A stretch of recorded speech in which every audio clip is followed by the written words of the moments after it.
बिस्मिल्लाहिर्रहमानिर्रहीम।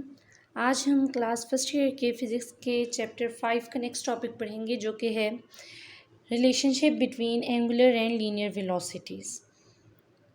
सबसे पहले हम इसकी डायग्राम से स्टार्ट करते हैं कि हमारे पास कुछ पार्टिकल्स हैं जो सर्कुलर फॉर्म में मूव कर रहे हैं।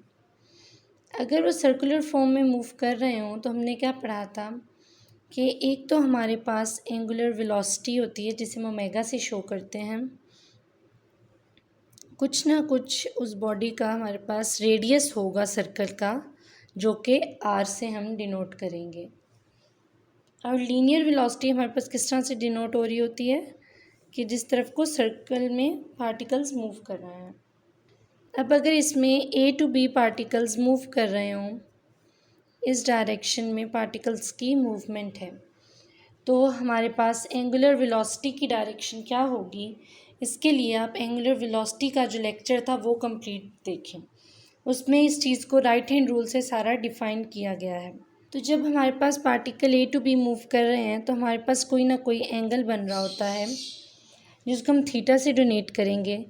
तो अगर हम इस एंगल थीटा को रेडियंस में लें, रेडियंस में कैलकुलेट करें, तो हमारे पास एक इक्वेशन है कि एस इक्वल है आर थीटा के। ये क्या है, हमारे पास एक एंगुलर वेलोसिटी को लेते हुए हमने एंगल लिया, जो कि हमारे पास एंगल आ गया, एंगुलर वेलोसिटी का एंगल हो गया हमारे पास, और हमने डिस्प्लेसमेंट इस फॉर्म में लिख ली।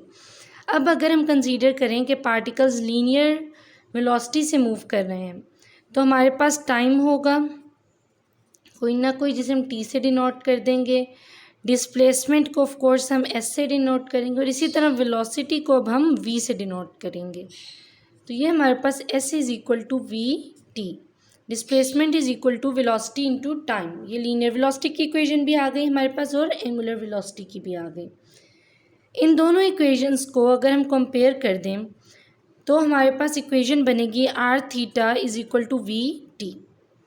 अब हम असल में फाइंड क्या कर रहे हैं, हम रिलेशन ले रहे हैं इस तरह का जिसमें हमारे पास एंगुलर वेलोसिटी भी और लीनियर वेलोसिटी की दोनों वैल्यूज़ आ रही हों। एक साइड पे v को अकेला करें तो हमारे पास आर थीटा बाई टी की इक्वेशन आ जाएगी, जिसको हम v is equal to R और थीटा बाई टी करके ले सकते हैं।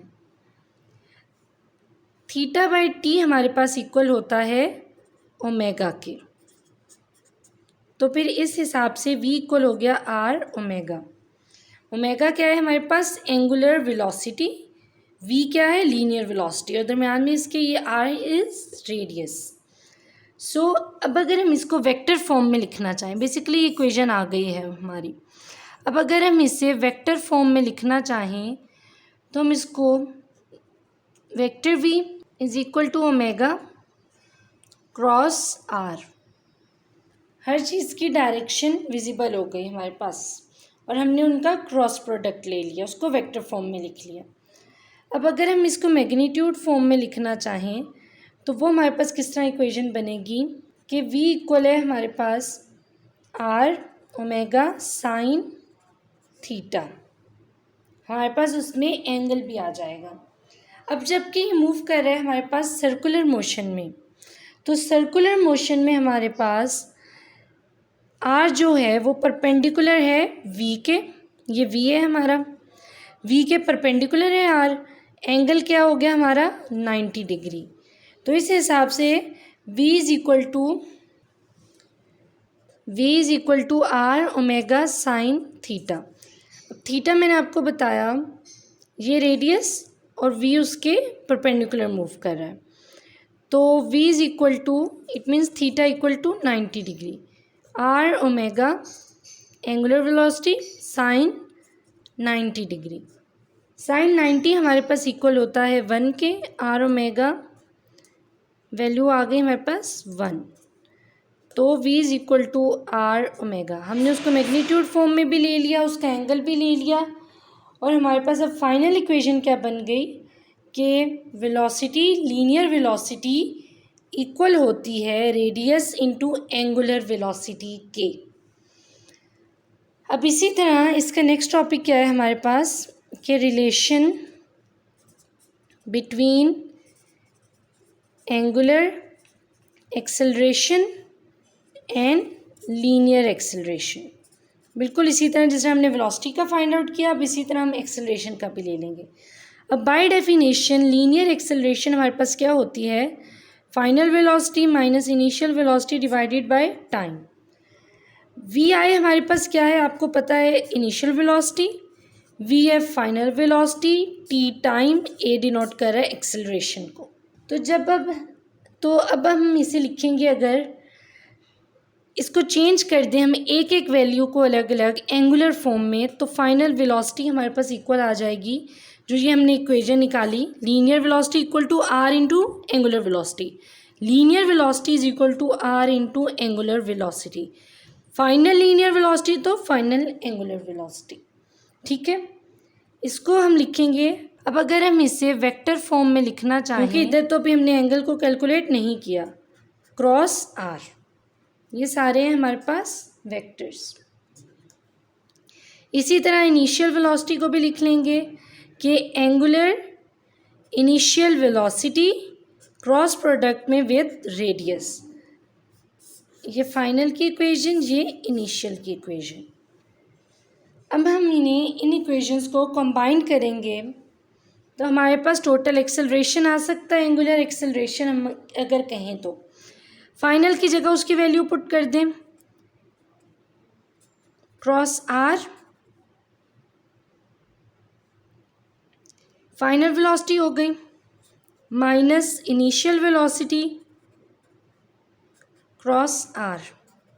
ठीक है, इसको हम डिवाइड कर देंगे टी से, ये हमारे पास एक्सेलरेशन आ गई। एक्सेलरेशन हमेशा हमारे पास क्या है, वेक्टर क्वांटिटी है, ये आपने याद रखना। फाइनली अब हम इसे अगर फर्दर सॉल्व करें तो अपनी रिलेशन को निकालने के लिए हम इसको इस तरह से लिख सकते हैं कि एक्सेलरेशन इक्वल है final velocity minus initial angular velocity divided bye T time, और साथ ये क्रॉस प्रोडक्ट में है आर की। हमारे पास जैसे हमने पढ़ा था एंगुलर एक्सेलरेशन इक्वल होता है, इसे डिनोट करते हैं हम अल्फ़ा से, ये है सिंपल एंगुलर एक्सेलरेशन की वैल्यू।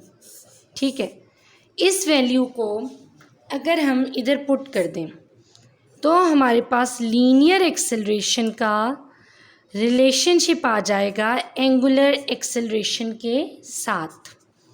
ठीक है, linear acceleration is equal to angular acceleration with cross product radius are.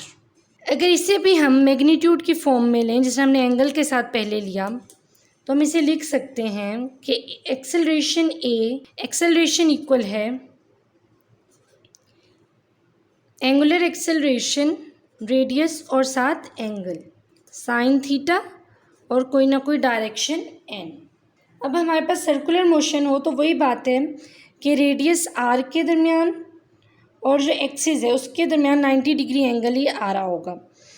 तो हम इसको इस तरह से ले सकते हैं कि a is equal to angular acceleration radius r sine 90 degree, और ये हमारे पास इस तरह फाइनल इक्वेशन आ जाएगी एंगल को लेते हुए भी कि साइन 90 हमारे पास इक्वल टू 1 होता है। अब हमारे पास क्वेश्चन ये है कि ये जो एक्सेलरेशन है इसकी डायरेक्शन क्या होगी। इस डायरेक्शन को भी हम राइट हैंड रूल को यूज़ करते हुए लेंगे। कब लेंगे, जब हमारे पास एंगुलर एक्सेलरेशन और रेडियस एक दूसरे के साथ मल्टीप्लाई हो रहे होंगे, तो राइट हैंड रूल से हम इस एक्सेलरेशन की डायरेक्शन ले लेंगे और इसको हम कहेंगे, इसका एक और नाम हम क्या कह सकते हैं, टेंजेंटियल एक्सेलरेशन। टेंजेंट से ये वर्ड है एक्सेलरेशन, और इसको हम डिनोट कर सकते हैं ए टी से। ठीक है, ये था हमारा आज का लेक्चर। आई होप आपको ये टॉपिक क्लियर हुआ होगा। अगर आपकी कोई भी कन्फ्यूजन है तो आप कमेंट सेक्शन में पूछ सकते हैं। इस वीडियो को लाइक करें, कमेंट करें, शेयर करें और चैनल को ज़रूर सब्सक्राइब करें।